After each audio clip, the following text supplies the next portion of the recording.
আজকের দিনটি কীরকম কাটবে? আপনার আজকের দিনটি কীরকম কাটবে? বন্ধুরা, আপনার আজকের দিনটি একটু কোনো সিদ্ধান্ত নিতে আজকে একটু অসুবিধে মনে করবেন সব কিছুতেই। কারণ যে কোনো ক্ষেত্রেই আজকে কিছু অপশন আপনার চোখের সামনে আসবে। আপনার কাজের ক্ষেত্রেও বা আপনার কর্মক্ষেত্রেও কিন্তু আপনি দেখতে পাবেন যে কোনো জিনিসের সিদ্ধান্ত নিতে গেলে কিছু অপশন, একের অধিক কিছু অপশন আপনার চোখের সামনে আসবে।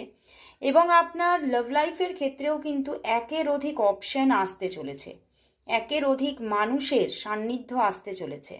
তো সেক্ষেত্রেই চয়েস করাটা বা চুজ করে নেওয়াটা আপনার জন্য আজকে একটু সমস্যা মনে হবে। বাট কর্মক্ষেত্রেও আজকে আপনার উন্নতির যোগ, এবং যদি ঠিকভাবে আপনি চুজ করতে পারেন বা অপশানকে বেছে নিতে